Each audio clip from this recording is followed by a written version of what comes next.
ሰላም ጤና ይስጥልኝ ውድና የተከበራችሁ የሁሉ አካዳሚ ቤተሰቦች፣ በዛሬው ፕሮግራማችን ደግሞ የምናየው ፍሬሽማን ሰከንድ ሴሚስተር ኮርሶች ውስጥ ባዮሎጂን የምናየውና ስፔሻሊ አዘር ላይ የሚሰጥ ኮርስ ነው። እንግዲህ በዛሬው ምዕራፋችን ስለ ሚኒንግ ኤንድ ስኮፕ ኦፍ ባዮሎጂ ቻፕተር 1 የምናየው ይሆናል። አብራችሁን ቆዩ። እንግዲህ በዚህ በቻፕተር 1 ላይ ዲፋይን የምናደርጋቸው ስለ ባዮሎጂ ኢንትሮዳክሽን እና ኦብጀክቲቭ ደግሞ ተርም ባዮሎጂን ዲፋይን ማድረግ፣ ባዮሎጂ የሚለውን ቃል መሰረታዊ ትርጉም በግልጽ መረዳት እና ደግሞ ኤክስፕሌን ሳይንቲፊክ ሜተድስ፣ እንግዲህ የሳይንስ ሊቃውንቶች እውቀትን ለመፈተሽ የሚጠቀሙበት ስልታዊ መንገድ ወይም ሳይንቲፊክ ሜተድስ የምንለው እሱም መተንተን። ሌላው ደግሞ ናው ዘ ኦሪጂን ኤንድ ኔቸርስ ኦፍ ዋት ላይፍ፣ በምድር ላይ ህይወት እንዴት እንደተጀመረ እና ህይወት መሰረታዊ ባህሪያት ምን እንደሆኑ ግንዛቤ እንጨብጣለን ማለት ነው በዚህ ቻፕተር። እንግዲህ በዚህ ቻፕተር አብራችሁን ከቆያችሁ ብዙ እውቀት እንደምታተርፉበት እርግጠኛ ነን። ወደ ዋናው ቶፒካችን ስንገባ ዘ ሚኒንግ ኤንድ ስኮፕ ኦፍ ባዮሎጂ የሚል ይሆናል። እዚህ ጋር ኢንትሮዳክሽን 3 ኩዌሽኖች አሉ። ስኮፕ ሚኒንግ ኤንድ ስኮፕ ኦፍ ባዮሎጂ ማለት ምን ማለት ነው? ኦሪጂን ኤንድ ኔቸር ኦፍ ላይፍ ምንድን ነው? ምን ላይ የሚያተኩረው የሚለውን። ብራንች ኦፍ ባዮሎጂ ማለት ምን ማለት ነው? እነማን ናቸው የባዮሎጂ ብራንች የሚለውን ለራሳችሁ እንድትጠይቁ፣ ምክንያቱም ከአሁን በፊትም ባዮሎጂ በሃይስኩልና በኤሌመንታሪ ስለተማራችሁት እነኝም በደንብ ስለምታውቋቸው ሰልፍ ቴስት ነው ራሳችሁ እንድትጠይቁ ነው። በዋናነት እንግዲህ በክላስ ውስጥም የምናያቸው ቶፒኮች ናቸው። በአጭሩ እንግዲህ ወደ ዋናው ኮንሰፕት ስንገባ ባዮሎጂካል ሳይንስ የሚል ባዮሎጂካል ሳይንስ ማለት ምን ማለት ነው? ባዮሎጂካል ሳይንስ ወይም በአጭሩ ባዮሎጂ ማለት ምንድነው? ዘ ስተዲ ኦፍ ላይፍ ኤንድ ሊቪንግ ኦርጋኒዝምስ ኢዝ ኦልሶ ኮልድ ባዮሎጂ። ባዮሎጂካል ሳይንስ ወይም ባዮሎጂ ማለት ህይወት ያላቸውን ነገሮች በሙሉ የሚያጠና የሳይንስ ዘርፍ ነው። የጥናት እንግዲህ ከማይታዩት ጥቃቅን ባክቴሪያዎች አንስቶ እስከ ግዙፍ እስከሆነ ወይም አሳ ነባሪ ድረስ ያሉትን ፍጥረታትን አወቃቀር፣ ተግባር፣ እድገት፣ ስርጭት ይዳስሳል ማለት ነው። ለምሳሌ አንድ ወፍ እንዴት መብረር እንደቻለች ወይም እንዴት አንድ ዛፍ ላይ እንዴት እንደምትወጣ ወይም ደግሞ አንድ ዛፍ እንዴት እንደሚበቅል እንዴት እንደሚያድግ የዚህን ሳይንስ እንግዲህ ኢንዲቴል ያጠናል ነው። እንግዲህ ባዮሎጂ የሚለው ከሁለት ግሪክ ወርዶች የመጣ ነው። የመጀመሪያው ባዮስ ኤንድ ሁለተኛው ደግሞ ሎጎስ ነው። ባዮስ ወይም ባዮ ከሚለው እና ሎጎስ ከሚለው ቃል የመጣ ነው። እንግዲህ ባዮ የሚለው የግሪክ ቃል ሲሆን ትርጉም ህይወት ማለት ነው። ይህ ቃል እንግዲህ የሚያተኩረው ምንድነው? ህይወት ባላቸው ነገሮች ላይ ነው። ለምሳሌ ባዮግራፊ አንድ ሰው ህይወት ታሪክ ሁሉ እንደሚመለከተው ወይም ደግሞ ላይፍ ላይ ያተኩራል። ሎጎስ የምንለው ደግሞ ምንድነው? ይህም የግሪክ ቃል ሲሆን ጥናት ወይም እውቀት የሚል ትርጉም አለው። ይህ ቃል እንግዲህ አንድን ነገር በጥልቀት በስርዓት መመርመር ማወቅን ያመለክታል ማለት ነው። ማን? ሎጎስ።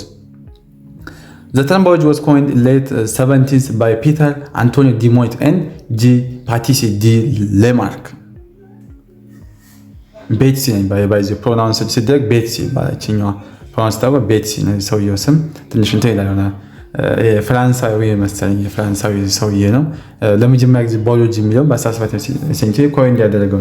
ይህ ሳይንስ ግን ለዘመናት ቢጠናም ባዮሎጂ የሚለው ቃል ግን ለመጀመሪያ ጊዜ ጥቅም ላይ የዋለው በ1700ዎቹ መጨረሻ አካባቢ ነው።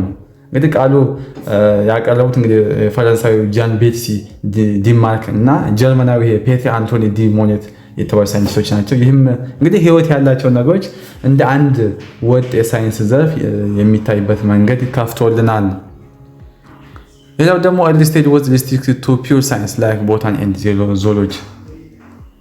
የጥንት ጊዜ የህይወት ጥናት ወይም የባዮሎጂ ጥናት በሁለቱ ዋና ክፍሎች ላይ ብቻ ተወስኖ በእነሱም ስለ ተክሎች የሚያጠና ቦታኒ የእጽዋት ጥናት እና ስለ እንስሳት የሚያጠና ዞሎጂ ወይም የእንስሳት ጥናት ብቻ ላይ ነበር የሚያተኩረው።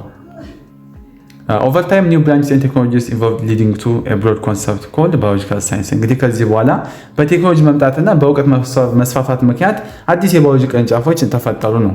ይህ ለውጥ እንግዲህ የጥናቱ ከእንስሳትና ከተክሎች ብቻ በማውጣት እንደ ጄኔቲክ፣ ማይክሮባዮሎጂ፣ ስነ ምህዳር ያሉ ሰፋፊ መስኮች ወደ መያዝ አደገ። እንግዲህ ስለዚህ ዛሬ ባዮሎጂካል ሳይንስ የሚለው መጠሪያ ሁሉንም የህይወት ጥናቶች የሚያጠቃልል ሰፊ ጽንሰ ሀሳብ ሆኖ መጥቶልናል ነው። ባዮሎጂካል ሳይንስ is extensively study covering። እንግዲህ ባዮሎጂካል ሳይንስ በጣም ሰፊና ሁሉን አቀፍ ሰፊ ጥናት ነው ማለት ነው። ብዙ የሚሸፍናቸው ርዕሰ ጉዳዮች የተለያዩ ናቸው። ብዙ ርዕሶችን ይሸፍናል። ይህ ጥናት እንግዲህ በአጉሊ መነጽር ከሚታዩ ጥቃቅን ነገሮች ጀምሮ መላውን ዓለም እስከሚሸፍን ግዙፍ ስርዓቶች ድረስ ይዘልቃል ነው። በጣም ኤክስቴንሲቭ ከቨሬጅ ነው ያለው ነው የሚለን። The means working of chemical substance inside living cells ይሄ የጥናት ዘርፍ እንግዲህ በህይወት ያላቸው ፍጥረታት ሴሎች ውስጥ የሚከናወኑትን የጥቃቅን የኬሚካል ሂደቶችንም ይመረምራል። ለምሳሌ ሰውነታችን ምግብ ወደ ኃይል እንዴት እንደሚቀይር ሜታቦሊዝም ወይም ዲኤንኤ መረጃ እንዴት እንደሚሰጥ ማጥናትን ያካትታል ነው እና በጣም ብሮድ ኮንሰፕት ነው። ብሮድ ስኬል ኤንድ ኮንሰፕት ፎር ኢኮሲስተም ኤንድ ግሎባል ኢንቫይሮንመንታል ቼንጅስ።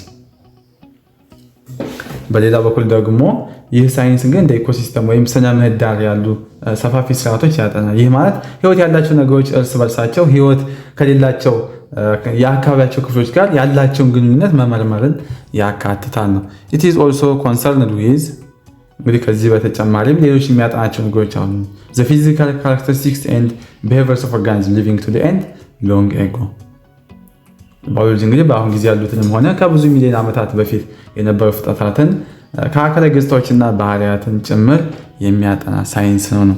ሃው ዘይ ካም ኢንቱ ኤግዚስተንስ እንግዲህ ይህ ሳይንስ ህይወት ያላቸው ነገሮች እንዴት ወደ መኖር እንደመጡና ከጊዜ ሂደት እንዴት እንደተለወጡ ወይም ዝግመተ ለውጥን በጥልቀት ይመረምራል።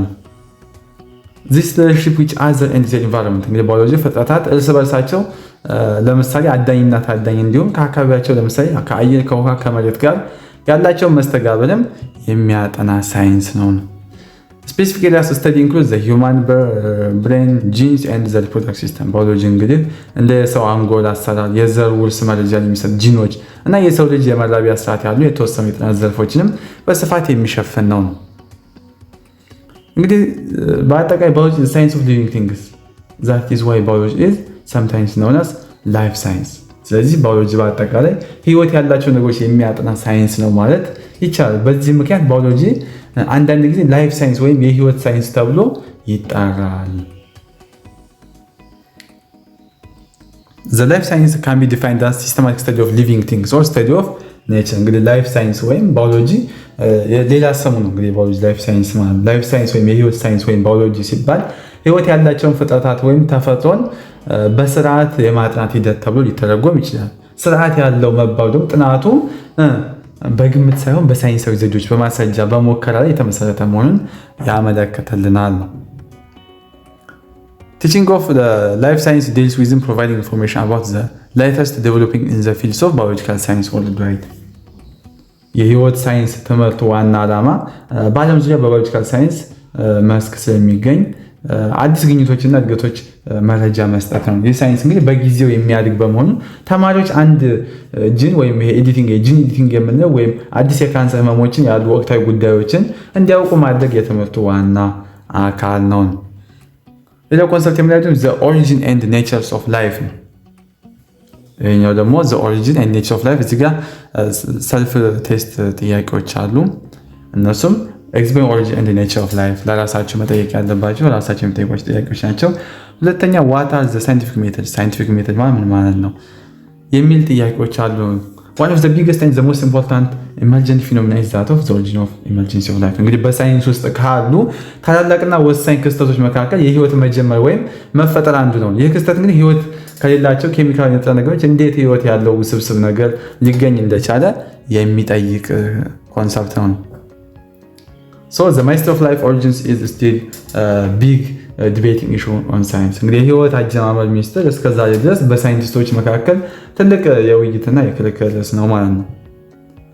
So the question why is life, it is so harder to answer. We want to know why specific material is an organism። ህይወት ምንድን ነው የሚለው ጥያቄ ለመመለስ በጣም ከባድ ከሆነ ጥያቄዎች አንዱ ነው። ይህ ጥያቄ እንግዲህ አንድ ነገር ከሌላው ለይተን ህይወት አለ ወይም ህይወት የለውም ምንድን እንደሚያደርገን መስፈርት ምን እንደሆነ እንድንመረምርም ያደርገናል። So the evolution of life on the earth is involved the following what? Sequence of events።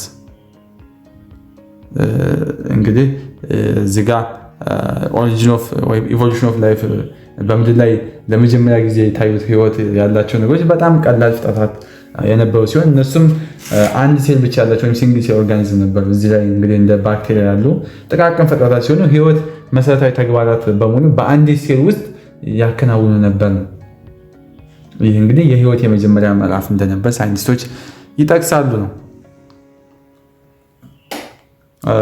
Okay, the first living things to appear were simplest creatures, single celled organisms። በምድር ላይ መጀመሪያ ጊዜ እንግዲህ ህይወት ያላቸው ነገሮች ሲንግል ሴል እንዳቸው ብያቸዋለሁ።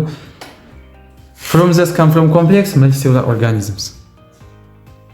እዚህ ጋር ደግሞ ከነዚህ አንድ ሴል ካላቸው ፍጥረታት በዝግመተ ለውጥ ሂደት አማካኝነት ብዙ ሴሎችን ያቀፉ ይበልጥም ውስብስብ ፍጥረታት መልቲ ሴል ኦርጋኒዝም ምን አደረጉ መጡ ከዛ ወዲያ ነው የሚለው።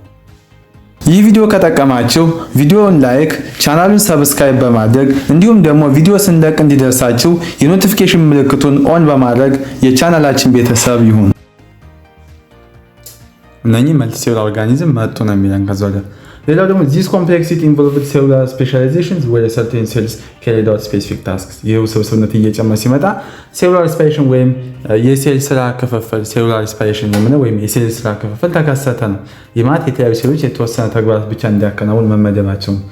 ለምሳሌ በሰውነታችን ውስጥ የጡንቻ ሴሎች ለመንቀሳቀስ፣ የነርቭ ሴሎች ደግሞ መረጃ ለማስተላለፍ፣ የቀይ ደም ሴሎች ደግሞ ኦክሲጅን ለማጓጓዝ የተለያዩ ስፔሻላይዜሽን ወይም ሴሉላር ስፔሻላይዜሽን የሚባል ኮንሰፕት መጣ ነው የሚለን።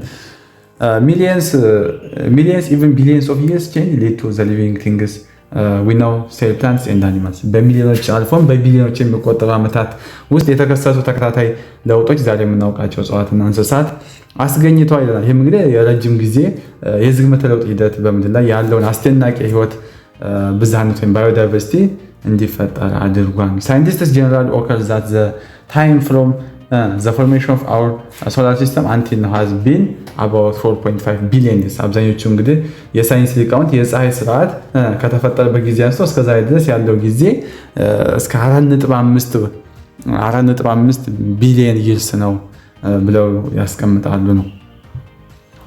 Those who believe that the world was created in 6 days are often called creationists።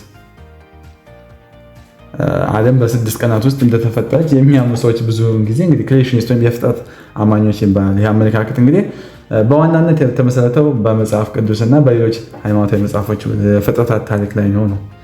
The method of inquiry based on the belief that the Bible is what a complete accurate accounting።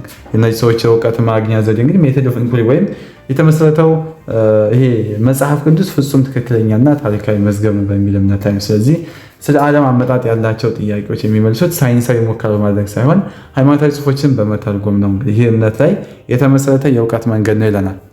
ክሬሽኒስት እንላቸዋለን ማለት ነው። ሳይንቲስት ኦን ዘ አዘር ሃንድ ዩቲላይዝ ዘ ሳይንቲፊክ ሜተድስ።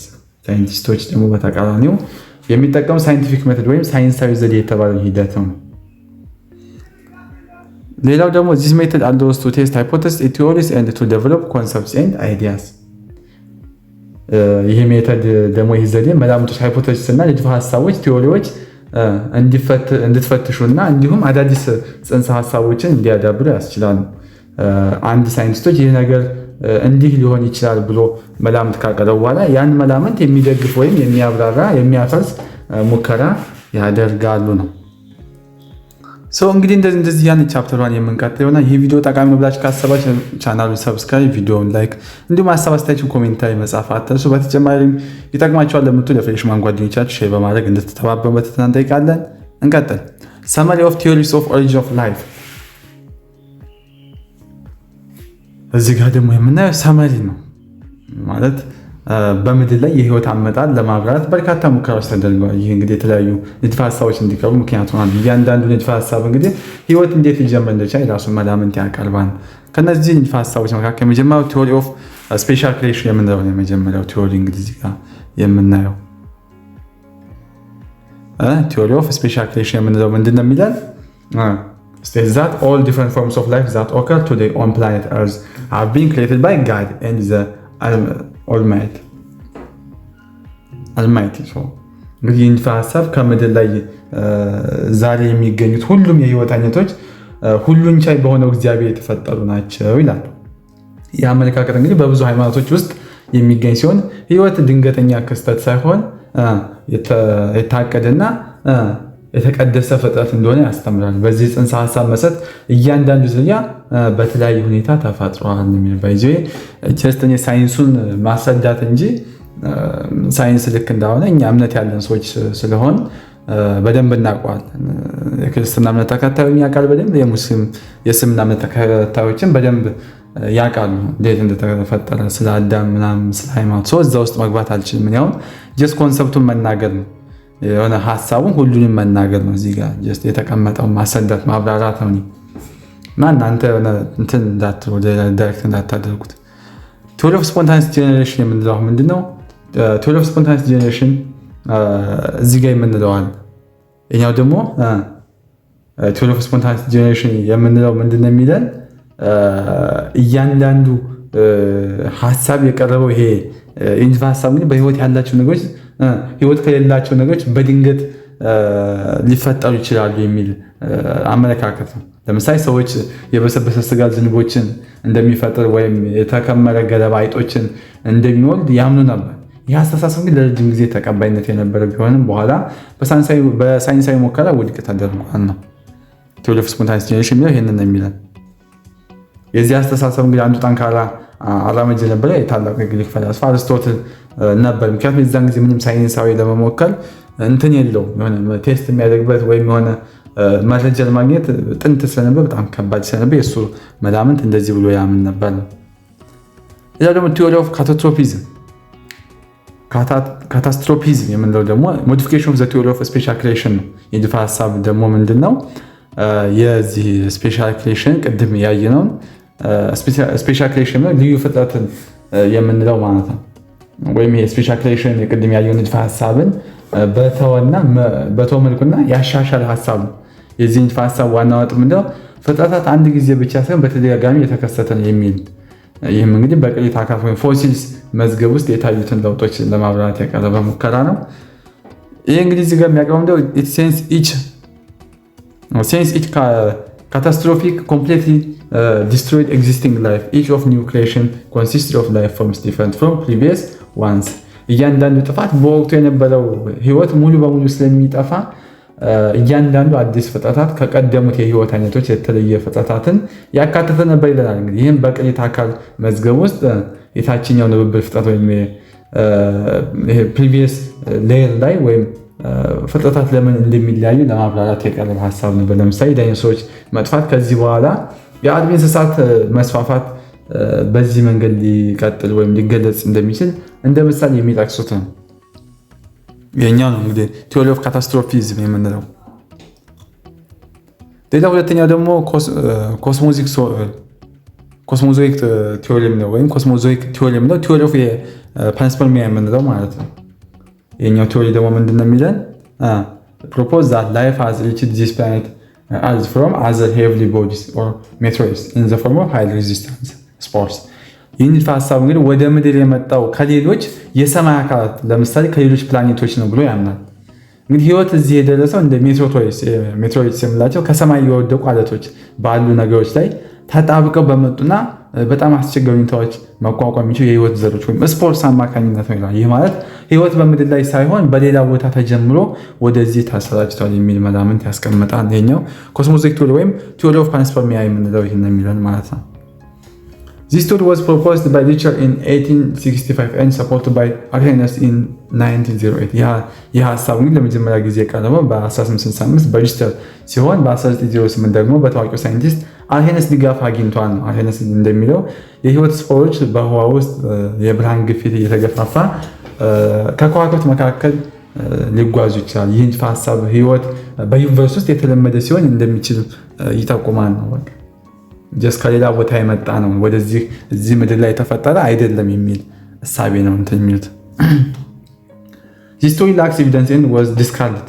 ምንም እንኳን አስገራሚ ሀሳብ ቢሆንም ይህ ንድፈ ሀሳብ በቂ የሆነ ተጨባጭ ማስረጃ የለውም። ህይወት ያላቸው ስፖሮች ከባድ የሆነውን የህዋ ጉዞ ጨር ቅዝቃዜ ተቋቁሞ ምድር ላይ እንዴት ሊደርሱ እንደሚችል የሚያሳይ በቂ ማስረጃ የለም። በዚህ ምክንያት አብዛኞቹ ሳይንቲስቶች ይህን ንድፈ ሀሳብ ውድቅ አድርገውታል። ሌላው ደግሞ ቲዎሪስ ኦፍ ኬሚካል ኢቮሉሽን ነው። ኦልሶ ናውን አስ ማቴሪያሊስቲክ ቲዎሪ ኦፍ ሳይኮኬሚካል ቲዎሪ። ይህ ንድፈ ሀሳብ እንግዲህ ማቴሪያሊስቲክ ቲዎሪ ወይም ሳይኮኬሚካል ቲዎሪ በሚሉ ስያሜዎች ይታወቃል ነው። ይህ ስያሜ የተሰጠው ህይወት ከተፈጥሮ ህግጋት ውጭ በሆነ ከተፈጥሮ በላይ በሆነ ኃይል ሳይሆን በተጨባጭ በቁስ አካል ወይም ማተር እና በኬሚካል ሂደቶች አማካኝነት እንደተገኘ ስለሚያምን ነው። ይህ እንግዲህ ህይወትን በሳይንሳዊ መንገድ ለማብራራት የሚሞክር ዋነኛ ንድፈ ሀሳብ ነው።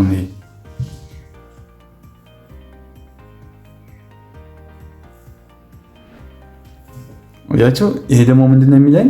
states that origin of life on earth is a result of a slow and gradual process of chemical evolution that probably occurred about 3.8 billion years ago. ይህ ንድፈ ሀሳብ እንደሚለው በምድር ላይ የህይወት መጀመር ከ3.8 ቢሊዮን ዓመታት በፊት የተከሰተ የዘገየና ቀስ በቀስ የሆነ የኬሚካል ዝግመተ ለውጥ ነው ወይም የዛ ውጤት ነው ብሎ ነው የሚያምነው ማለት ነው።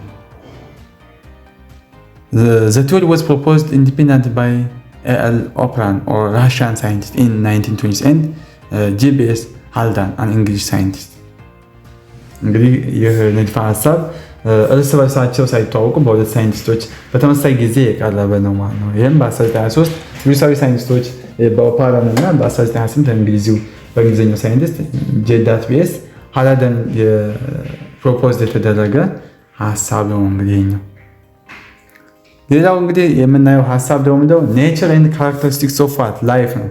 ላይፍ ምን አይነት ኔቸር አላት፣ ላይፍ ካራክተሪስቲክሷ ምን አይነት ነው የሚለውን ዲፋይን አድርገን ላይፍ ኢዝ ዲፋይንድ አስ ኮንዲሽንስ ዛት ዲስቲንጉይሽ አኒማልስ ኤንድ ፕላንትስ ፍሮም ዋት ኢንኦርጋኒክ ማተር ኤንድ ዴድ ኦርጋኒዝም። ህይወት እንግዲህ እንስሳትን፣ እጽዋትን ህይወት ከሌላቸው ቁሶች ከሞት ፍጥረታት የሚለይ ሁኔታ ወይም ኮንዲሽን ነው ተብሎ ይገለጻል። ይህ ማለት ህይወት አንድ ነገር ሳይሆን አንድ ፍጡር የሚያሳያቸው የባህሪያትን የሂደቶች ስብስብ ነው። ለምሳሌ አንድ ድንጋይ ከወፍ የሚለየው ወፏ ስለምትንቀሳቀስ ወይም ስለምትነፍስና ስለምትበር ነው። ጀስት ይሄንን ነው ላይፍ ዲፋይን የሚያደርግልን። ላይፍ ኢዝ ኮምፕሮማይዝድ ኦፍ ፕሮሰስ ኢዝ ሜንቴን ስቴት።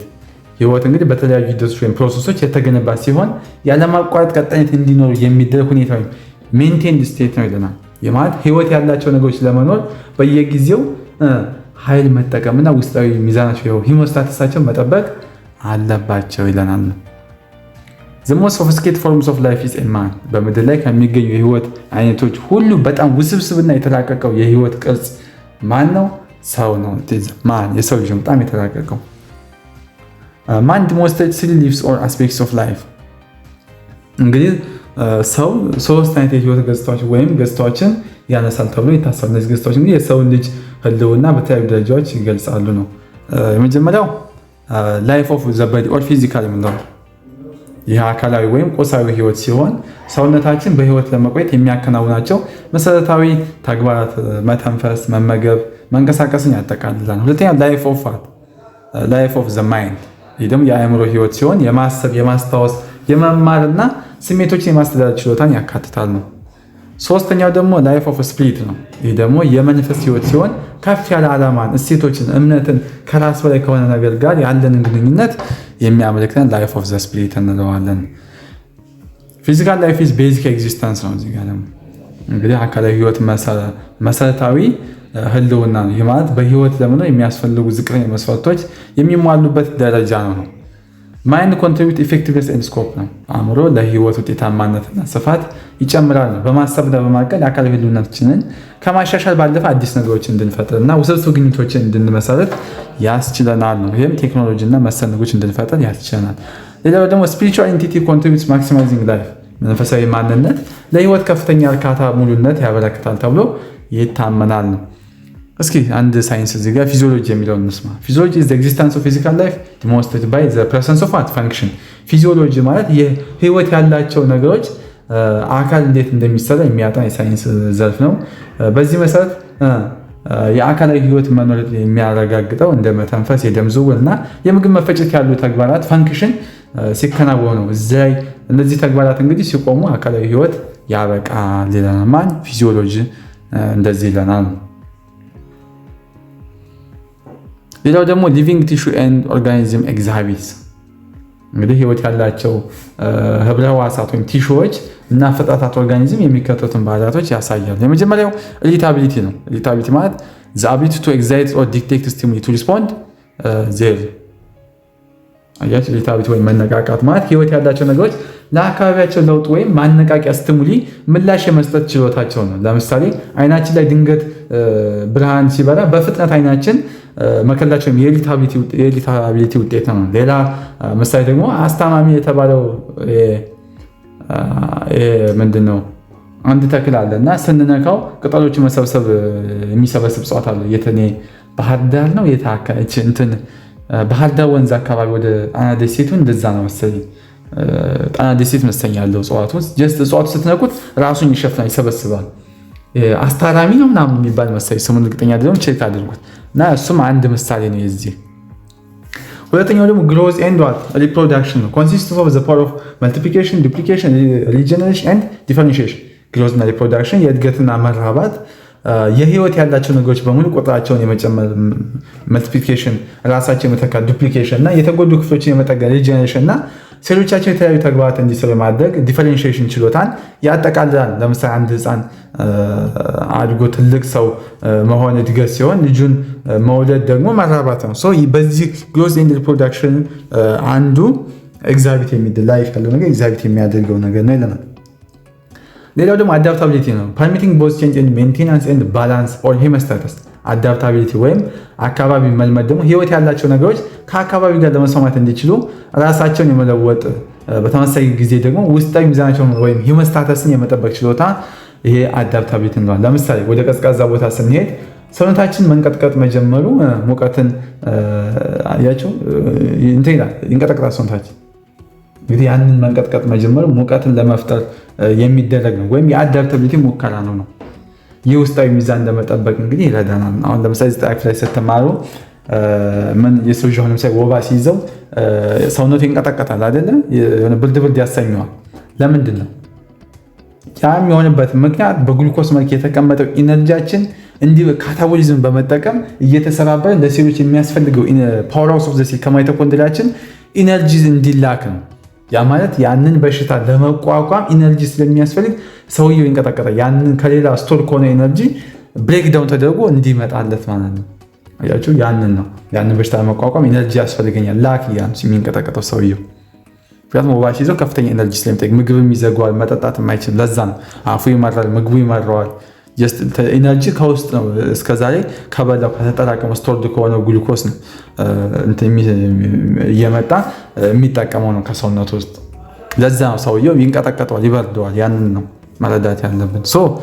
ሜታቦሊዝም ነው። ሌላኛው ደግሞ ሜታቦሊዝም ትራንስፎርሜሽን ኦፍ ኢነርጂ ኤንድ ዩዝ ኦፍ ማቴሪያልስ ዚስ ኢዝ ዘ ፋይናል ኤንድ ዘ ሞስት ካራክተሪስቲክስ ኦፍ ፕሮፐርቲ። ሜታቦሊዝም ወይም ሜታቦሊዝም ህይወት ያላቸው ነገሮች ኃይልን ከአንድ ቦታ ወደ ሌላ የመለወጥ ቁሶችን የመጠቀም ሂደት ነው። ይህ እንግዲህ ምግብን ወደ ኃይል መቀየር እና ያንን ኃይል ለተለያዩ የሰውነት ተግባራት እንደ እንቅስቃሴና እድገት መጠቀምን ያካትታል።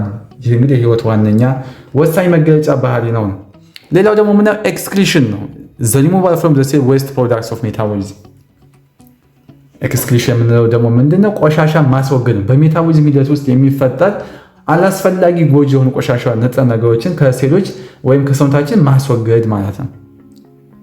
ኤክስክሪሽን ኤንድ ኦስሞሬጉሌሽን አር ቱ ኢምፖርታንት ሄሞስታቲክ ፕሮሰስ። ኤክስክሪሽን እና ኦስሞሬጉሌሽን እንግዲህ የውሃና የጨው መጠን መቆጣጠር የውስጥን ሚዛን ወይ ሄሞስታተስን ለመጠበቅ የሚረዱ ሁለቱ ወሳኝ ሂደቶች ናቸው። ኤክስክሪሽን ማለት የውሃ የቆሻሻ መጸዳዳት ነው። ኦስሞሬጉሌሽን ማለት ደግሞ የጨው መጠን መቆጣጠር ማለት ነው። ሄሞስታተስ ማለት ደግሞ የውስጥ ሚዛንን መጠበቅ ነው። እነኚህ ወርዶች በደንብ ያዙልኝ። እንግዲህ እዚህ ጋር ደግሞ ኢምፕላንት ሴልስ ዘ ማጆር ኤክስክሪቶሪ ፕሮዳክትስ አር ኦክሲጅን ፍሮም ፎቶሲንተሲስ ኤንድ ካርቦን ዳይኦክሳይድ ፍሮም ሴል ሬስፒሬሽን። እንግዲህ በተክሎች ሴሎች ውስጥ ዋነኛዎቹ የቆሻሻ ውጤቶች በፎቶሲንተሲስ የምግብ ዝግጅት ጊዜ የሚወጣው የኦክሲጅን እና በሴል ሬስፒሬሽን የሴል አተነፋፈስ ጊዜ የሚወጣው ካርቦን ዳይኦክሳይድ ናቸው ነው።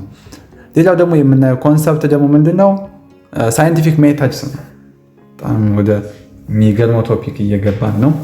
ሳይንቲፊክ ሜተድስ የምንላቸው ደግሞ እዚህ ጋር ሰልፍ ቴስት ኪውዞች አሉ። ራይት ዳውን ዘ ሜን ስቴፕስ ኦፍ ሳይንቲፊክ ሜተድስ ኢን ሲኩዌንስ፣ ጠቃሱ ጻፉ ይላቸዋል።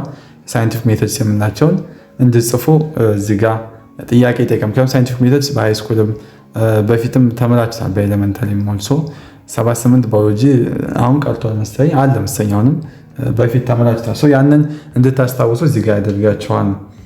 ወደ ዋናው ቁም ነገር ስገባ እኔ ሳይንቲፊክ ሜተድ ኢዝ ዘ ፕሮሰስ ኦፍ ኤክስፐሪመንታል ዛት ዩዝድ ቱ ኤክስፕሎር ኦብዘርቬሽን ኤንድ አንሰር ኩዌስችንስ ኢት ኢዝ አን ኢምፒሪካል ሜተድ ኦፍ አኳሪንግ ናውሌጅ። ሳይንቲፊክ ሜተድ ማለት ወይም የሳይንሳዊ ዘዴ የምንለው ምልከታዎችን ለመመርመር ለጥያቄዎች መልስ ለመስጠት የሚያገለግል የሙከራ ሂደት ነው። ይህ ዘዴ እንግዲህ እውቀትን በተጨባጭ ማስረጃ ወይም በኢምፒሪካል ሜተድ ላይ ተመስርቶ ለማግኘት የሚረዳ ስልት ነው። በተጨማሪም ሳይንሳዊ መላምት ወይም ሳይንቲፊክ ሃይፖቴሲስን ለመገንባትና ለመፈተሽ የሚያገለግለን ቁልፍ መሳሪያ ነው ሳይንቲፊክ ሜተድስ የምንለው። እዚህ ጋር እንግዲህ ሳይንቲፊክ ሜተድስ ሃዝ 5 ቤዚክ ስቴፕስ ፕላስ 1 ፊድባክ ስቴፕ። እንግዲህ ሳይንቲፊክ ሜተዶች ሳይንሳዊ ዘዴ 5 መሰረታዊ ደረጃዎች እና አንድ ተጨማሪ የማስተካከያ ደረጃ አለው ይለናል። የመጀመሪያው ሜክ አን ኦብዘርቬሽን የመጀመሪያው ደረጃ ምልከታ ወይም ኦብዘርቬሽን ማድረግ ነው። ይህ ማለት በዙሪያችን ያለውን ዓለም በስሜት ሕዋሶቻችን በማየት በመስማት በመንካት ወይም በመሳሪያዎች በመታገዝ መረጃ መሰብሰብ ነው የምንለዋለን ኦብዘርቬሽን። ሁለተኛው አስክ ኤ ኩዌሽን ነው። ከምልከታ በመነሳት ጥያቄ መጠየቅ ነው የኛው ደግሞ። ሶስተኛ ደግሞ ፎርም ሃይፖቴሲስ ኦር ቴስቴብል ኤክስፕላኔሽን፣ ለቀረበው ጥያቄ መልስ ሊሆን የሚችል ሊፈትን የሚችል መልስ ወይም ማብራሪያ መስጠት እንለዋለን። ይህም ደግሞ ሃይፖቴሲስ መላምት ይባላል ማለት ነው። ሌላ ደግሞ አራተኛው ሜኪንግ ኤ ፕሪዲክሽን ቤዝድ ኦን ሃይፖቴሲስ፣ ከመላምቱ በመነሳት ትንበያ ወይም ፕሪዲክሽን ማስቀመጥ። ይህ ትንበያ እንግዲህ መላምቱ እውነት ከሆነ ይህ ነገር መከሰት አለበት በሚል ኢፍ ዘን ሎጂክ ላይ የመሰረተ ወይም በዛ የተመሰረተ ነው። አምስተኛው ደግሞ ቴስት ዘ ፕሪዲክሽን፣ እንግዲህ ትንበያውን በሙከራ በኤክስፐሪመንት ወይም ተጨማሪ ምልከታን መፈተሽ። ይህ የመላምቱ ትክክለኛነት ለማረጋገጥ የሚደረግ ወሳኝ እርምጃ ነው። ስድስተኛው ደግሞ አይትሬት የምንለውን ዩዝ ዘ ሪዛልት ቱ ሜክ ኒው ሃይፖቴሲስ ኦር ፕሪዲክሽን፣ በመጨረሻም ከሙከራው የተገኘውን ውጤት በመጠቀም ሂደቱን መድገም ወይም አይትሬት፣ ውጤቱ መላምቱን ከደገፈው መላምቱ ይጠናከራል የሚል ኮንሰፕት ነው። ሌላው ደግሞ ኬ ተርሞች አሉ እዚህ ጋር የምናያቸው እዚህ ሳይንቲፊክ ሜተድ ላይ የምንጠቀማቸው ኬ ሜቶዶች አሉ። መጀመሪያ ኦብዘርቬሽን ወይም ምልከታ የምንለው በዙሪያችን ስላለው ዓለም የምንሰበስበው የቁጥር ኳንቲታቲቭ እና የአይነት ወይም ኳሊታቲቭ መረጃ ነው። ለምሳሌ የአንድ ዛፍ ቁመት 10 ሜትር ነው ማለት የቁጥር ምልከታ ሲሆን ይህ ኦብዘርቬሽን እንለዋለን። ሌላው ደግሞ ኢንፈረንስ ነው። ኢንፈረንስ ማለት ዳይቪንግ ኒው ናውሌጅ ቤዝድ አፖን ኦልድ ናውሌጅ። ኢንፈረንስ ድምዳሜ ደግሞ ከድሮ እውቀት ወይም ከተሰበሰበ መረጃ በመነሳት አዲስ እውቀት ወይም መደምደሚያ ላይ መድረስ ነው። ለምሳሌ መሬቱ ረጥቧል ስለዚህ ዝናብ ዘንቧል ማለት ኢንፈረንስ ነው ማለት ነው። ሌላው ደግሞ ሃይፖቴሲስ ነው የምናየው ኮንሰፕት ሰጀስቲቭ ኤክስፕላኔሽን ነው። ሃይፖቴሲስ ወይም መላምቶች ደግሞ ለአንድ ምልከታ ወይም ጥያቄ የቀረበ ጊዜያዊ ማብራሪያ ወይም ግምት ነው። መላምት ማለት ገና ያልተረጋገጠ ሀሳብ ሲሆን በሙከራ ሊፈተን የሚችል መሆን አለበት ነው። ለምሳሌ መኪናዬ የማይነሳው ነዳጅ ስለጨረሰ ነው የሚለው መላምት ነው፣ ግን ሊሆንም ላይሆንም ይችላል። ነዳጅ ስለጨረሰ ሊሆንም ላይሆንም ይችላል የማይነሳው ሌላም ችግር ሊሆን ይችላል። ይህ ሃይፖቴሲስ እንለዋለን። ሪጀክትድ ሃይፖቴሲስ ኢዝ አን ኤክስፕላኔሽን ዛት ሃዝ ቢን ሩልድ አውት ስሩ ኤክስፐሪመንቴሽን። ሪጀክትድ ሃይፖቴሲስ ወይም ውድቅ የሆነ መላምት ማለት በሙከራ አማካኝነት ስህተት መሆኑ የተረጋገጠና ተቀባይነት ያጣ ማብራሪያ ነው ሪጀክትድ ሃይፖቴሲስ ይባላል። ሌላው ደግሞ አክሰፕትድ ሃይፖቴሲስ ነው። ደግሞ ሌላው an explanation that has not been ruled out through excessive experimentation and makes verifiable predictions that are true. acceptable hypothesis ወይም ተቀባይነት ያገኘ መላምት ማለት ደግሞ በተደጋጋሚ ሙከራዎች ውድቅ ያልተደረገና ትክክለኛ የሆነ ሊረጋገጥ የሚችል ትንበያዎች የሚያቀርብ ማብራሪያ ነው። አንድ መላምት እንግዲህ ብዙ ሙከራዎች ካለፈና ውጤቶቹ ትንበያዎች ከደገፈ ሳይንሳዊ ተቀባይነት ያገኛል። ኤክስፐሪመንት ሌላው ነው ቴስት ዛት ኢዝ ዩዝድ ቱ ሩል አውት ሃይፖቴሲስ ኦር ቫሊዴት ሰምቲንግ ኦልሬዲ ነው። ኤክስፐሪመንት ወይም ሙከራ ማለት አንድ መላምት ውድቅ ለማድረግ ወይም አስቀድሞ የሚታወቅ ነገር ለማረጋገጥ የሚደረግ ቁጥጥር የሚደረግበት ፈተና ነው። ወይም ሙከራ ሳይንሳዊ ልብ ሲሆን የአንድ ሙከራ ሳይንሳዊ ልብ ነው ባጭሩ ማለት ሀሳቦች በተጨባጭ እንዲፈተሹ የሚደረገው እዚህ ነው ኤክስፐሪመንት ላይ ነው ማለት። ሌላው ደግሞ ሳይንቲፊክ ሜተድስ ነው። ዘ ፕሮሰስ ኦፍ ሳይንቲፊክ ኢንቨስቲጌሽን። ሳይንቲፊክ ሜተድ ወይም ሳይንሳዊ ዘዴ ማለት ሳይንሳዊ ምርምር የሚካሄድበት ስልታዊ ሂደት ነው። ይህ ዘዴ እንግዲህ ጥያቄን ከመጠየቅ መላምንት ከማቅረብ ሙከራን ከማድረግ እስከ መደምደሚያ ድረስ ያሉትን ደረጃዎች የሚያካትት ነው ማለት ነው። ብዙ ነገሮችን በዚህ በሳይንቲፊክ ሜተድ ውስጥ ይካታል። ቲዮሪ የምንለው ደግሞ ዋይድ አክሰፕት ሃይፖቴሲስ ዛት ስታንድስ ዘ ቴስት ኦፍ ታይም ኦፍን ቴስትድ ኤንድ ዩዥዋሊ ኔቨር ሪጀክትድ። ቲዮሪ የምንለው ደግሞ ወይም ንድፈ ሀሳብ ማለት ደግሞ ብዙ ጊዜ ተፈትኖ ጊዜ ተሻግሮ የቆየና ሰፊ ተቀባይነት ያገኘ መላምንት ነው። ንድፈ ሀሳብ በሳይንሳዊ ማህበረሰብ ዘንድ ከፍተኛ ታማኝነት ያለው ማብራሪያ ሲሆን አብዛኛውን ጊዜ ውድቅ አይደረግም ምንም እንኳን ሊሻሻል ቢችልም። ለምሳሌ የዝግመተ ለውጥ ንድፈ ሀሳብ ምንድን ነው? አንድ ቲዮሪ ነው እንላለን። ሊሻሻል ይችላል ግን ውድቅ አይደረግም ብዙ ጊዜ። ሌላው ደግሞ ሳይንቲፊክ ሜተድ ኢዝ ቤዝድ ኦን ቴስቲንግ ኦፍ ሃይፖቴሲስ ባይ ኤክስፐሪሜንቴሽን። ሳይንሳዊ ዘዴ መሰረቱ እንግዲህ በዋነኛነት መላምንቶችን በመሞከር መፈተሽ ላይ ነው። አንድ ሀሳብ ጥሩ ስለመሰለን ብቻ ተቀባይነት አይኖረውም። ይልቁንም በተጨባጭ ሙከራ ተፈትኖ እውነተኛነቱ መረጋገጥ አለበት ነው። ኤክስፐሪመንት መደረግ አለበት። በኤክስፐሪሜንቴሽን ነው የሚረጋገጠው ነው። This involves a control or subject that does not undergo the process in question. ሂደት እንግዲህ ኮንትሮል ወይም ቁጥጥር ቡድን እንዲኖር ይጠይቃል። ይህም ሙከራ ውስጥ እንግዲህ ለውጥ የሚደረግበት ወይም ዋናው ሂደት የማይካሄድበት ቡድን ነው። ምን ኮንትሮል ግሩፕ የምንለው ማለት ነው። ምን የማይደረግበት አልኳቸው፣ ዋናው ሂደት የማይደረግበት ወይም ቡድን እንዲኖር። ይሄ ኮንትሮል ግሩፕ ማለት በሙከራ ውስጥ ለውጥ የማይደረግበት ወይም ዋናው ሂደት የማይደረግበት ኮንትሮል ግሩፕ ነው። በደንብ ያዛት ፈታኝ አንዳንድ ያመጣል። ሳይንቲስት ዊል ኦልሶ ሲክ ቱ ሊሚት ቫሪያብልስ ቱ ዋን ኦር ዋት ቬሪ ስሞል ነምበር። አንድ ሳይንቲስት እንግዲህ በሙከራ ውስጥ ያሉትን ቫሪያብል ተለዋጮች ወደ አንድ ወይም በጣም ጥቂት ቁጥር ለመወሰን ይጥራል። ይህ የሚደረገው እንግዲህ የሙከራው ውጤት በምን ምክንያት እንደመጣ በግልጽ ለማወቅ ነው። እንግዲህ አሰራሩ መላምንት ወይም ትንበያ ካቀረጹ በኋላ ያንን መላምንት ስህተት መሆኑን ለማሳየት ወይም ለማፍረስ ወይም ፋላሲ ፎልሲፋይ ሊሆኑ የሚችሉትን ሁሉ ያንን በስቴፕ በመጠቀም በማድረግ ነው።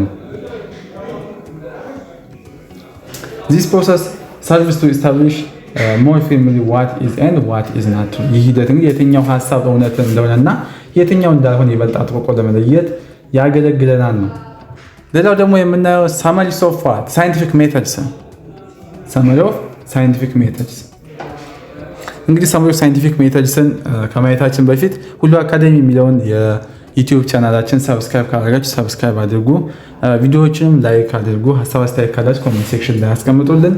እናመሰግናለን። እንግዲህ ወደ ሰመሪ ኦፍ ሳይንቲፊክ ሜተድስ ስንገባ ስቴፕ ዋን እንግዲህ ምንድነው? በሰመሪ ኦፍ ሳይንቲፊክ ሜተድስ ላይ ኦብዘርቭ ቢሄቪየር ኦር አዘር ፊኖሚና ባህሪን ወይም ሌሎች ክስተቶችን መመልከት ነው። ስቴፕ ቱ ደግሞ ፎርም ኤ ቴንታቲቭ አንሰር ኦር ዋት ኤክስፕላኔሽን ሃይፖቴሲስ ነው። ጊዜያዊ መልስ ወይም ማብራሪያ ወይም ይሄ መላምንት መቅረጽ ነው ስቴፕ ቱ ላይ። ስቴፕ 3 ደግሞ ዩዝ ዩር ሃይፖቴሲስ ቱ ጀነሬት ኤ ቴስት ኦፍ ፕሪዲክሽን መላምንቱን ተጠቅመው ሊፈተን የሚችል ትንበያ መፍጠር።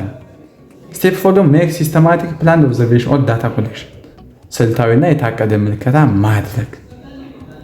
ስቴፕ 5 ደግሞ ሪዛልት ኤንድ ዲስከሽን ዩዝ ዘ ኦብዘርቬሽን ቱ ኢቫሉዌት ሰፖርት ኦር ሪፊዩት ኦር ሪፋይን ዘ ሃይፖቴሲስ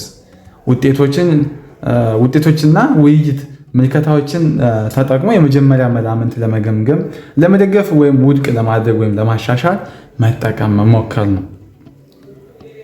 ስቴፕ 6 ደግሞ ኮንክሉዥን ወይም መደምደሚያ። ይሄንን ካደረግን መደምደሚያ አለ። መጨረሻው ደግሞ ሪኮመንዴሽን ነው።